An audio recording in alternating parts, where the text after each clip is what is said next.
السلام علیکم ورحمۃ اللہ وبرکاتہ۔ علامہ البیان کے میرے شرکاء و ساتھی، آپ کے علم میں یہ بات لائی جا چکی ہے کہ سیرت النبی کا موضوع ان دنوں علامہ البیان پر جاری و ساری ہے، اور سیرت نبوی کے تمام پہلوؤں پر مختصراً روشنی ڈالنے کا ارادہ ہے۔ آج اس سلسلے میں آپ کے سامنے یہ عرض ہے کہ جس وقت رسول اللہ صلی اللہ علیہ وسلم کی بعثت طیبہ ہوئی، اس وقت دنیا کے مشہور ممالک کس مرحلے سے گزر رہے تھے، وہاں کے سیاسی، سماجی، دینی کیا حالات تھے، اس پر ایک مختصراً روشنی ڈالی جا رہی ہے۔ دیکھیے، مشرقی رومی سلطنت کا اس وقت کیا حال تھا۔ سویلائزیشن پاسٹ کے مصنفین نے بازنطینی سوسائٹی کے اس عجیب تضاد اور اخلاقی فساد، تفریح تباہ اور تعیش کے عشق پر روشنی ڈالتے ہوئے لکھا ہے کہ بازنطینیوں کے سماجی زندگی میں زبردست تضاد پایا جاتا تھا۔ مذہبی رجحان ان کے ذہنوں میں گہرے طور پر پیوست ہو چکا تھا۔ ترک دنیا اور رہبانیت سلطنت کے طول و عرض میں پھیلی ہوئی تھی۔ معمولی درجے کا شہری بھی عمیق مذہبی مباحث میں گہری دلچسپی لیتا تھا، اور اسی کے ساتھ سبھی لوگوں کی روزمرہ کی زندگی پر اسرار پسندی اور باطنیت کی چھاپ لگی ہوئی تھی۔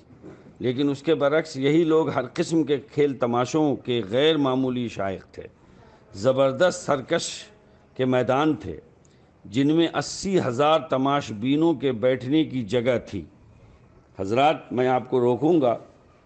کہتے ہیں کہ کلکتہ کا جو کرکٹ گراؤنڈ ہے اس میں 75,000 لوگوں کے بیٹھنے کی جگہ ہے، لیکن یہ اس وقت 80,000 نشستوں کی جگہ تھی، جہاں رتھوں کے دور کے زوردار مقابلے ہوا کرتے تھے۔ عوام کو نیلے اور ہرے دو گروہوں میں بانٹ دیا جاتا ہے۔ ان دنوں بھی ابھی تو لاک ڈاؤن کی وجہ سے وہ منظر نظر نہیں آئے گا، لیکن پچھلے دنوں جو IPL کے میچز ہوتے تھے اس میں آپ یہ منظر یہاں بھی دیکھ سکتے تھے کہ ہر عوام کو نیلے اور ہرے دو گروہوں میں بانٹ دیا جاتا تھا۔ بازنطینیوں میں حسن سے پیار بھی تھا اور ظلم و خباثت کا رجحان بھی۔ ان کے کھیل تماشے اکثر خوریز اور اذیت رسا ہوتے تھے۔ ان کی اذیتیں ہولناک اور ان کے خواص کی زندگی عیش و طرب اور سازش و تکلفات اور برائیوں سے مرکب تھی۔ ایران کا حال جو تھا وہ اس کی دو مثالیں، اس کی ایک مثال میں آپ کے سامنے اس طرح پیش کرتا ہوں کہ اس وقت آپ یہ دیکھیے کہ ایک طبقہ تو ان کا ظاہر ہے کہ حکمرانوں کا تھا اور دوسرا رعیت و عوام کا۔ ان دونوں کے بیچ کس قدر نابرابری تھی اور کس قدر ظلم جبر تھا، اور دوسری طرف کس قدر حرمان نصیبی اور بد نصیبی تھی۔ اس شہنشاہی میں خاص طور پر ساسانی عہد اقتدار میں 6 صدی تک حالت بہت بگڑ چکی تھی۔ پورا ملک ان سلاطین کے رحم و کرم پر تھا جو موروثی طور پر تاج کے مالک بنے ہوئے تھے اور اپنے آپ کو عام انسانوں سے بالاتر سمجھتے تھے۔ یہ ایران کی حالت تھی، ایرانی شہنشاہی کی۔ بادشاہ آسمانی خداؤں کی نسل سے تسلیم کیا جاتا تھا۔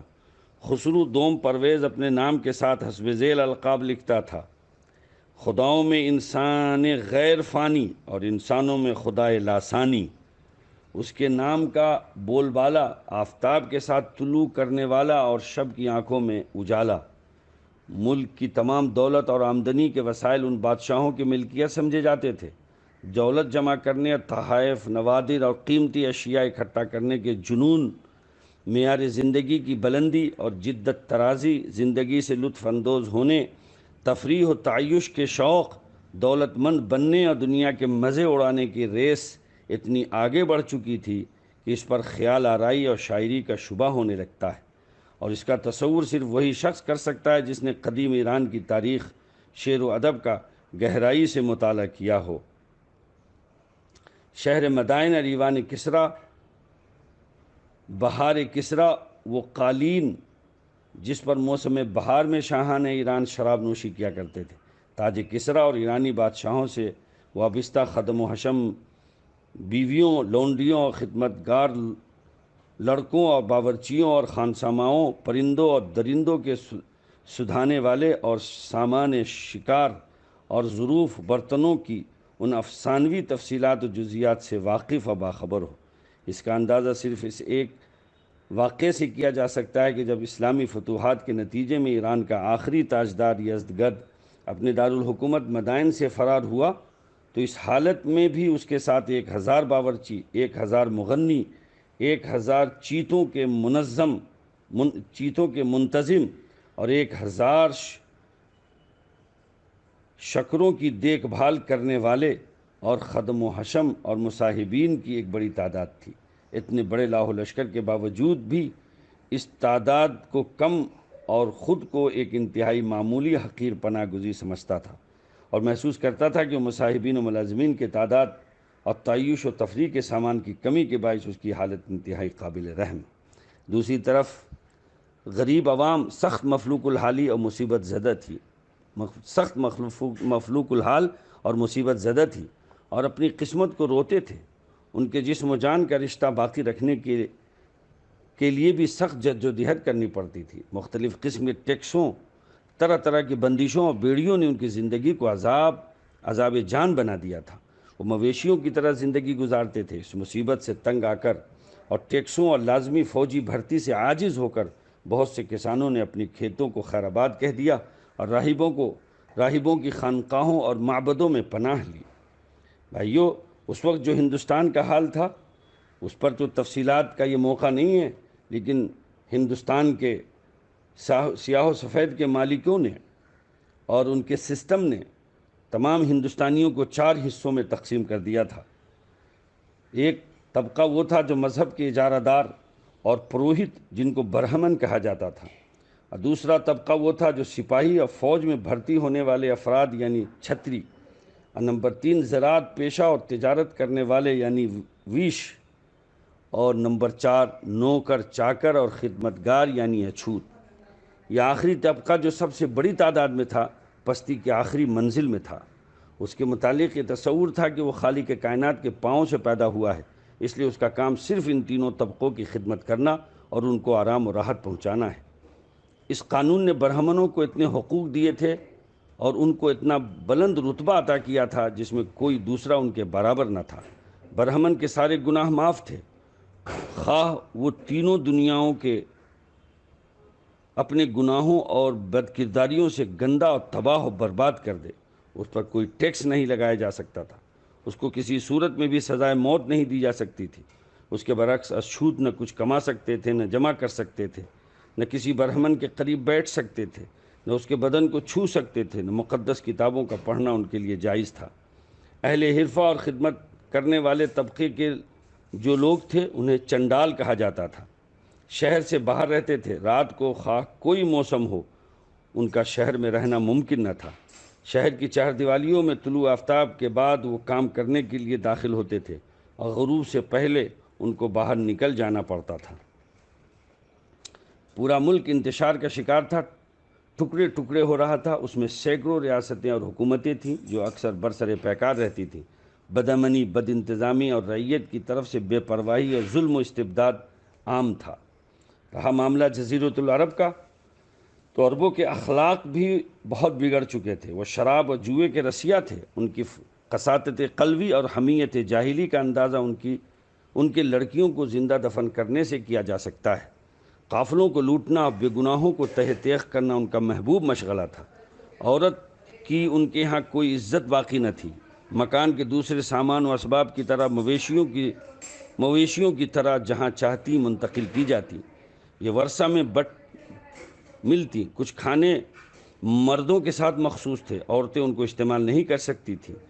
آدمی جتنی عورتوں سے چاہتا شادی کر سکتا تھا۔ بعض لوگ اپنی اولاد کو افلاس اور معاشی پریشانی کے خوف سے قتل کر ڈالتے تھے۔ معاملہ یورپ کا اگر آپ دیکھیں تو وہاں بھی کسی طرح کے کسی تمدن اور کسی طرح کی کوئی انصاف اور بھلائی آپ کو نظر نہیں آتی۔ ایک مصنف رابرٹ لکھتا ہے کہ 5ویں صدی سے لے کر 10ویں صدی تک یورپ پر گہری تاریکی چھائی ہوئی تھی، اور یہ تاریکی تدریجاً زیادہ گہری اور بھیانک ہوتی جا رہی تھی۔ اس دور کی وحشت و بربریت زمانے قدیم کی وحشت و بربریت سے کئی درجے زیادہ بڑھی ہوئی تھی، کیونکہ اس کی مثال ایک بڑے تمدن کی لاش کی تھی جو سڑ گئی تھی۔ اس تمدن کے نشانات مٹ رہے تھے، اس پر زوال کی مہر لگ چکی تھی۔ وہ ممالک جہاں یہ تمدن برگبار لایا اور گزشتہ زمانے میں اپنی انتہائی ترقی کو پہنچ گیا تھا، جیسے اٹلی، فرانس، وہاں تباہی، طوائف الملوکی اور ویرانی کا دورہ تھا۔ الغرض دنیا ایک گھٹا توپ، اندھیرا اور جان لیوا مایوسی کا شکار تھی۔ اس صورتحال میں اللہ تبارک و تعالیٰ کا فضل خاص ہوا۔ غرض بعثت محمدی کے زمانے میں پوری انسانیت خودکشی کے راستے پر تیزی کے ساتھ گامزن تھی۔ انسان اپنے خالق اور مالک کو بھول چکا تھا اور خود اپنے آپ کو اور اپنے مستقبل کو اور انجام کو فراموش کر چکا تھا۔ اس کے اندر بھلائی اور برائی، زیست و خوب میں تمیز کرنے کی بھی صلاحیت باقی نہیں تھی۔ ایسا معلوم ہوتا تھا کہ انسان کے دماغ و دل کسی چیز میں کھو چکے ہیں، ان کو دین و آخرت کی طرف سر اٹھا کر دیکھنے کی بھی فرصت نہیں ہے، اور روح و قلب کی غذا، اخروی فلاح، انسانیت کی خدمت اور اصلاح حال کے لیے ان کے پاس ایک لمحہ خالی نہیں تھا۔ بسا اوقات پورے ملک میں ایک شخص ایسا نظر نہ آتا جس کو اپنے دین کی فکر ہو، جو خدائے واحد کی پرستش کرتا ہو اور کسی کو اس کا شریک نہ ٹھہراتا ہو، جس کے جگر میں انسانیت کا درد ہو اور اس کے تاریک اور ہولناک انجام پر کچھ بے چینی ہو۔ یہ صورتحال اللہ تعالیٰ کے ارشاد کی ہو بہو تصویر تھی کہ ظہر الفساد فی البر والبحر بما کسبت ایدی الناس لیذیقہم بعد الذی عملوا لعلہم یرجعون، کہ خشکی اور تری میں لوگوں کے اعمال کے سبب فساد پھیل گیا ہے تاکہ خدا ان کو ان کے بعض عملوں کا مزہ چکھائے۔ عجب نہیں کہ وہ باز آ جائیں۔ یہ حال تھا حضور پاک صلی اللہ علیہ وسلم کے بعثت کے وقت دنیا کے تمام ان ممالک کا جو ممالک بڑے اور متمدن اور تہذیب یافتہ سمجھے جاتے تھے۔ اللہ تعالیٰ نے انسانوں پر رحم فرمایا اور حضرت محمد صلی اللہ علیہ وسلم کی بعثت ہوئی۔ حضرات، اللہ تعالیٰ سے دعا ہے کہ ہم ایسے نبی حضرت محمد صلی اللہ علیہ وسلم کی قدر کریں، آپ صلی اللہ علیہ وسلم کی سیرت و سنت کو اپنی زندگی کا اوڑھنا بچھونا بنائیں اور آپ کی تعلیمات ان انسانوں تک پہنچائیں جن تک یہ روشنی ابھی پہنچی نہیں ہے۔ جب ابھی ہم آپ کے سامنے دنیا کے متمدن ممالک کا تذکرہ کر رہے تھے تو آپ اگر غور سے اس کا تجزیہ کریں تو آج کے جو حالات دنیا کے ہیں وہ بھی کچھ زیادہ اس سے مختلف نہیں ہیں، بالکل اسی طرح کے حالات ہیں، صرف فرق جو ہے وہ سوچنے میں ہے، ورنہ یہ ہے کہ حالات وہی ہیں۔ اس وقت وہ بہت زیادہ غیر متمدن سمجھے جاتے تھے، تب یہ سب کچھ حرکتیں تھیں، اور آج دنیا بہت متمدن سمجھی جاتی ہے، تب آج کل یہ سب کچھ ہو رہا ہے۔ اللہ تعالی حضرت محمد صلی اللہ علیہ وسلم کے فیض کو عام کرے اور ہم کو اس کے لیے استعمال کرے۔ السلام علیکم ورحمۃ اللہ وبرکاتہ۔